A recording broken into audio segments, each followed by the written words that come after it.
Telugu young directors ఛానల్కి స్వాగతం సుస్వాగతం.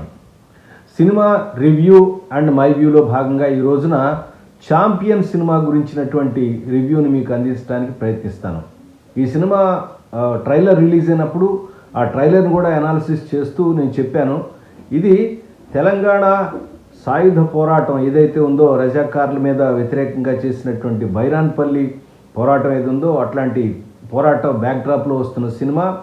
అలాగే రోషన్ చాలా యాప్ట్గా చాలా అద్భుతంగా కనపడ్డాడు, ఒక హాలీవుడ్ యాక్టర్ లాగా చాలా అద్భుతంగా నటించాడు. విజువల్స్ అన్నీ కూడా చాలా బాగున్నాయి. ఒక మంచి సినిమా అవుతుందని చెప్పి ట్రైలర్ రివ్యూ ఇవ్వడం కూడా జరిగింది. సినిమా ఉత్సాహంగా నేను కూడా చూశాను. అయితే చాలా సినిమాలు అంటే డిసెంబర్ లాస్ట్ వీక్లో మనకు దాదాపుగా 4-5 సినిమాలు వచ్చినాయి. ఇప్పటిదాకా 2, ఇది 3వ సినిమా. ఇంకొక సినిమా 2 సినిమాలు ఉన్నాయి కూడా చెప్తాను అవి కూడా. అయితే చూశాను, కానీ నా కాలక్రమంలో నేను కొంచెం లేట్గా ఇవ్వటం అనేది జరిగిందనమాట. ఈ సినిమా రివ్యూలో కూడా నేను కామన్ పాయింట్సే ఉంటున్నాయి. అంటే అన్ని సినిమాలు కొత్తగా ఉన్న దర్శకులు కానీ కొత్తగా వస్తున్నటువంటి దర్శకులు కానీ చేసే కామన్ ప్రాబ్లమ్సే. ఇది కేవలం కొత్తగా వచ్చేటువంటి దర్శకులు కానీ రైటర్లకు కానీ వాళ్ళకి ఒక అవగాహన కల్పించడం కోసం, లేదా సినిమా మీద ఇంట్రెస్ట్ ఉన్నటువంటి ఎవరైతే పర్సన్స్ ఉంటారో వాళ్ళకు ఒక ఆలోచన కలిగించడం కోసం ఒక చిన్న సూచన మాత్రంగా చేసే ఎపిసోడ్లే కానీ రివ్యూ ఇది బాగుంది, అది బాగాలేదు, ఇది సూపర్, అది సూపర్, ఇట్లా ఉండాలి, అట్లా ఉండాలని సలహాలు ఇస్తున్నాను మాత్రం అనుకోండి. నా ఉద్దేశం కూడా అది కాదు. కేవలం యంగ్ డైరెక్టర్స్ రైటర్స్కి ఒక సూచన మాత్రంగా చేసే ఎపిసోడ్లుగా మీరు భావించాలని మరోసారి విజ్ఞప్తి చేస్తూ ఎవరిని కించపరచాలని కాదు, ఎవరిని ఇబ్బంది పెట్టాలని కాదు. నా అభిప్రాయం కొత్త వారికి సహాయపడాలనే ఉద్దేశం. పదండి ఎపిసోడ్లో ఒకసారి మనం వెళ్దాం. కథ గురించి సింపుల్గా తెలుసుకుందాం.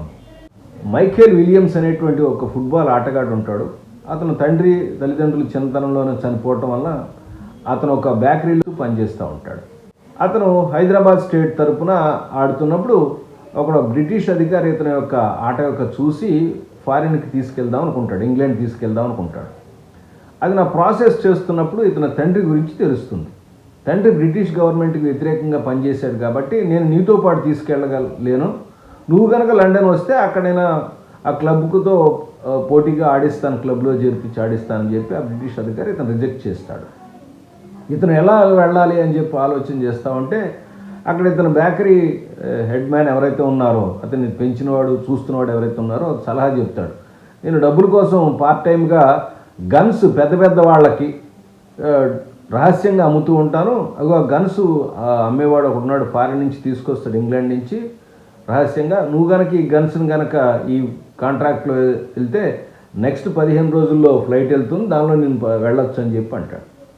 సో దానిలో ఒక గన్ అనుకుంటే దానిలో 300 గన్లు 400 గన్లు ఏదో నెంబర్ చెప్తారు. ఆ గన్స్ సరే అంత కష్టం అని చెప్పి అతను వద్దంటాడు. ఈ కుర్రవాడు ఇది నాకు అవకాశం అని చెప్పి నేను చేరుస్తానని ఒప్పుకుంటాడు.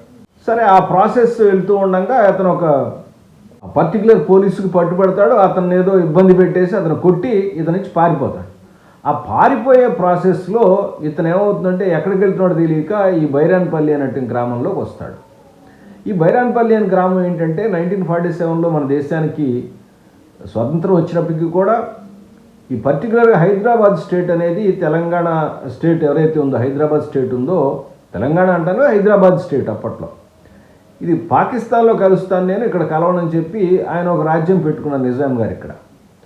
సో వాళ్ళకి వ్యతిరేకంగా ఇక్కడ ఎవరైతే రజాకారులు ఉన్నారో వాళ్ళు చేసే అకృత్యాలకు వ్యతిరేకంగా వీళ్ళందరూ పోరాడుతూ ఉంటారు. ఈ బైరాన్పల్లి గ్రామంలో చేసినటువంటి వీరోచితమైన పోరాటం అనేది తెలంగాణలో పాత తరం ఎవరైతే ఉన్నారో పెద్దవాళ్ళు వాళ్ళందరికీ కూడా బాగా తెలుసు. కొన్ని పల్లెటూరులో ఇప్పటికీ కూడా కథలుగా చెప్పుకుంటూ ఉంటారు. సరే ఆ ఊర్లోకి వెళ్ళవలసిన అవసరం ఉంది, వెళ్తాడు. వీళ్ళు అక్కడ ఒక 15 రోజుల పాటు ఒక షెల్టర్ తీసుకుందాం అనుకుంటాడు. అక్కడి నుంచి పరిస్థితులు చక్కబడిందా పారిపోదాం కూడా పట్టుకుంటారు. నువ్వు ఎవర్రా ఇక్కడి నుంచి వచ్చావని చేస్తే అతను నిజం చెప్తాడు. సరే ఈ లోపుగా రజాకారులు వచ్చి అటాక్ చేస్తారు. అక్కడి నుంచి పారిపోయే క్రమంలో ఊరి నుంచి పారిపోతాడు. కానీ మళ్ళీ వెనక్కి తిరిగి అతను మనసు మార్చుకుని వచ్చేసి వాళ్ళతో పోరాడి చివరికి ఏం చేశాడు, ఆ ఊళ్ళో అతని యొక్క అనుభవాలు ఏంటి, ఏం జరిగింది, చివరికి ఇతను నిజంగా ఇంగ్లాండ్ వెళ్ళాడా వెళ్ళలేదా, సినిమా ఏం జరిగింది అనేదే ఈ సినిమా యొక్క చివరి పార్ట్గా అనిపిస్తూ ఉంది. సినిమా ఏదైనా సరే ఎప్పుడు చెప్పినా సరే కొత్త దర్శకుడు కానీ కొత్త డైరెక్టర్లు కానీ కొత్త రచయితలు కానీ ఒక్క విషయం మాత్రం తప్పకుండా గుర్తుపెట్టుకోవాలి. ఏ కాన్సెప్ట్ మీద చెప్దాం అనుకున్నామో ఆ కాన్సెప్ట్ మీదే పర్టికులర్గా సీన్స్ కానీ సీక్వెన్సెస్ కానీ నడవాలి. బ్యాక్డ్రాప్ ఎప్పుడు బ్యాక్డ్రాపే అవుతుంది.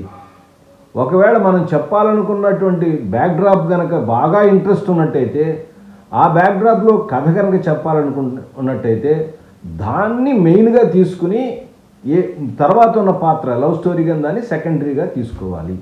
ఇలా కాకుండా బ్యాక్డ్రాప్ ఒకటి మొదలుపెట్టి అది మంచి చాలా అట్రాక్టివ్గా ఉంది కాబట్టి అని చెప్పి హీరో లవ్ స్టోరీ చెప్పాలని ప్రయత్నించడం, ఇది కొద్దిగా ఇబ్బంది కలగనటువంటి అంశంగా నాకు అనిపించింది.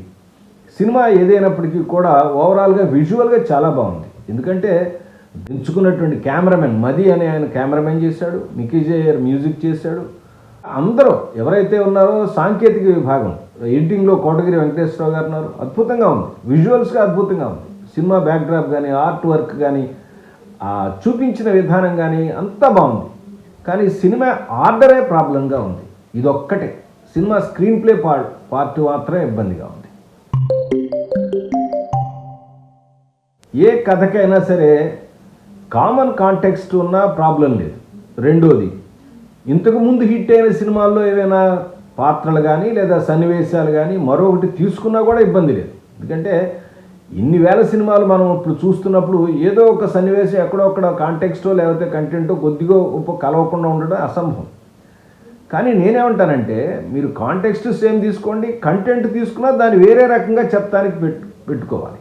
ఇది చాలా ఇంపార్టెంట్. ఈ సినిమాలో కూడా మనం ఇదివరకు చూసినట్టు లగాన్ కానీ మరొక చిత్రాలు, ఓన్లీ లగాన్ అని చెప్పానంటే ఫుట్బాల్ ఉంది కాబట్టి దానికి ఒక ఛాలెంజ్ లాగా తీసుకొచ్చారు. అక్కడ దానిలో ఎమోషన్ చాలా బాగా పండింది. అంత ఎమోషన్ పండటానికి అవకాశం లేదు. ఇదే నేను తీసుకోవాలనేది. మీరు ఇట్లా బ్యాక్డ్రాప్ చెప్పాలి, ఒక ఫుట్బాల్ కళాకారుడి యొక్క విరోచితమైన గాథ చెప్పాలి అనుకున్నప్పుడు దానిలో ఎమోషనల్ పాయింట్ ఏంటి, ఎక్కడ దాన్ని స్టిరప్ చేస్తామనే దాన్ని పట్టుకెళ్ళాలి.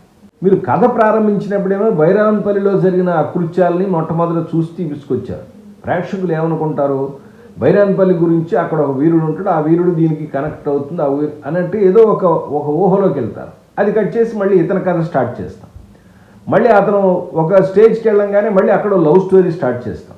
ఇలా దీన్ని రెండు మిక్సింగ్ ఆఫ్ పార్ట్ వచ్చేసరికి చాలా ఇబ్బందికరంగా ఉండి ఈ సినిమా అనేది అనుకున్నటువంటి ఎమోషనల్ కాంటాక్ట్ని ఇవ్వలేకపోయింది. ఒక పాత్రని క్రియేట్ చేసినప్పుడు ఆ పాత్ర మామూలుగా ఆ పర్టికులర్ కాంటెక్స్ట్కి సంబంధం లేనప్పటికీ కూడా దానిలోకి ఎంటర్ అయినప్పుడు అక్కడ ఉన్నటువంటి అంశాలు, ఎమోషనల్ అంశాలకి చెలించిపోయి ఇది కాదు దీనిలోంచి ఇది కావాలి అని ఎప్పుడైతే ఎమోషన్ వస్తుందో అప్పుడు ఆడియన్స్ దానికి కనెక్ట్ అవుతుంటారు. ఇది కదరా మనకు కావాల్సింది. అంటే హీరో అనేవాడు ఏం చేస్తుంటాడు, జనరల్గా ప్రజల కష్టాలు కానీ వాటిని కానీ చూసి దాన్ని చెలించి తన పర్సనల్గా ఏవైతే అనుకుంటాడో ఆ గోల్స్ కూడా పక్కన పెట్టి పబ్లిక్ కోసం ఎవరైతే పోరాడతారో అతనే వీరుడు అవుతాడు. సినిమాలో పాపం చివరికి హీరో తన ఆత్మత్యాగం చేసినప్పటికి కూడా ఆ ఎమోషన్ మనకు కలగపోవటం కారణం ఏంటంటే ఆ పర్టికులర్ సీన్స్ అన్నీ కూడా లైట్గా ఉన్నాయి. దాని ఎమోషనల్ టచ్ కాలేదు. అది ఆ ట్రీట్మెంట్ సరిగ్గా లేదు. మిగతా సినిమా టేకింగ్ తర్వాత అద్భుతంగా ఉన్నాయి. ఇవన్నీ కూడా దానిలో పెట్టినటువంటి ఖర్చు కూడా అద్భుతంగా ఉంది. ఇవన్నీ కూడా స్క్రీన్ ప్లేనే ప్రభావితం చేస్తుందనే విషయం మనం గుర్తుపెట్టుకోవాలి. యాక్టర్ ఎంత బాగా పెర్ఫార్మెన్స్ చేసినా, డైలాగ్స్ ఎంత బాగా రాసినా, కెమెరామెన్ ఎంత అద్భుతంగా విజువల్స్ తీసినా, మ్యూజిక్ డైరెక్టర్ ఎంత అద్భుతంగా మ్యూజిక్ ఇచ్చినా, ఇవన్నిటినీ కూడా సూత్రప్రాయంగా జనాలని కూర్చోబెట్టి ప్రేక్షకులకు దృష్టిని స్క్రీన్ మీద ఉంచేట్టు చేసేదే ఆ స్క్రీన్ ప్లే ఆర్డర్. ఆడియన్స్ కూర్చున్న తర్వాత ఒక పర్టికులర్ పాయింట్ని నువ్వు ఇంట్రడ్యూస్ చేసినప్పుడు, ఇదిగో ఈ కథని నేను ఇలా ప్రారంభించాను, ఇదిగో ఇతని కథ చెప్తున్నాను అన్నప్పుడు అతని మీద అతని ఎమోషనల్గా అతని జర్నీ ఎలా మారాడు అనే విషయాన్ని కనుక ఎఫెక్టివ్గా చెప్పగలిగితే అది ఒక అద్భుతమైన కథగా ఉంటుంది. ఒక్కొక్కసారేమో బ్యాక్డ్రాప్లో జరిగినటువంటి బైరాన్పల్లికి సంబంధించినటువంటి విరోచిత గాథ చెప్పాలని అనుకోవటం, అంటే ఏది బ్యాక్డ్రాప్ ఏది మెయిన్ స్టోరీ, ఇది డిఫరెన్షియేషన్ ఉండాలి. అంటే బైరాన్పల్లి గ్రామంలో జరిగినటువంటి ఆ పర్టికులర్ టైంలో జరిగిన ఒక లవ్ స్టోరీగా కల్పితంగా తీసుకొచ్చాడు. కాబట్టి ఇతని లవ్ స్టోరీ అనేది, ఇతని త్యాగం అనేది బైరాన్పల్లికి ఉపయోగపడేటట్టుగా ఉండాలి అని ఆ కాన్సెప్ట్ని బాగా హైలైట్ చేసినట్టుకుంటే అద్భుతంగా ఉండేదని అనిపిస్తుంది. ఇవన్నీ మనం అయిపోయిన తర్వాత చెప్పుకోవటానికి, వినటానికి బాగుండే, కానీ సినిమాని తరిచి చూసినప్పుడు ఎందుకు మనకు అట్లా ఎఫెక్ట్ కలగట్లేదు, ఎందుకు మనకు ఆ ఎమోషన్ కలగట్లేదు అనే విషయాన్ని కూడా యంగ్ డైరెక్టర్స్, రైటర్స్ చూసి అర్థం చేసుకోవాల్సిన అవసరం చాలా ఉంది. నేను ఈ సినిమా బాగాలేదని చెప్పట్లేదు, చాలా అద్భుతంగా ఉందని చెప్పట్లేదు.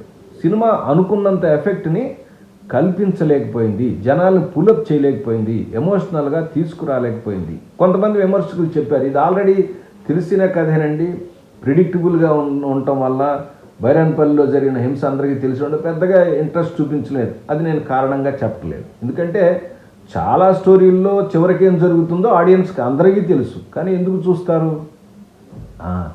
ఒక క్యారెక్టర్కో, ఒక ప్లాట్ పాయింట్ 1కో, లేదా ఒక పర్టికులర్ క్యారెక్టర్ యొక్క అవస్థకో, లేదా తన యొక్క గోల్కో అవుతాడు. అతని యొక్క గోల్ ఏంటి? ఇంగ్లాండ్ వెళ్ళాలని. కానీ బైరాన్పల్లిని రక్షించాలనే గోల్ కనుక ఇక్కడ బాగా ఉన్నట్టయితే, బైరాన్పల్లి గ్రామంలో కనుక అసూలు బాసినట్టయితే అతనికి చాలా పేరు వచ్చేది. ఇది అంటే బైరాన్పల్లి గ్రామంలోకి ఎప్పుడైనా సరే అతని పర్సనల్ గోల్ ఉండదు, దాన్ని పక్కన పడేసి ఆ పర్టికులర్ అవస్థలోంచి, వ్యవస్థలోంచి, స్క్రిప్ట్లోంచి పుట్టినటువంటి గోల్ ఏదైతే ఉందో దాన్ని కనుక తీసుకుని భుజానికి వెళ్ళినట్టుకుంటే ప్రజల కోసం పోరాడిన యోధుడిగా ఉండేవాడు. ఇది నా అభిప్రాయం. దీంతో మీరు ఏకీభించవచ్చు, వ్యతిరేకించవచ్చు. సినిమా నేను చూశాను, నాకు బాగుంది, నచ్చింది అనిపించింది. మీరు కూడా చూసి మీ అభిప్రాయం నాకు కామెంట్ చేయండి. మరొక రివ్యూతో మళ్ళీ కలుస్తాను. అప్పటిదాకా నమస్కారం.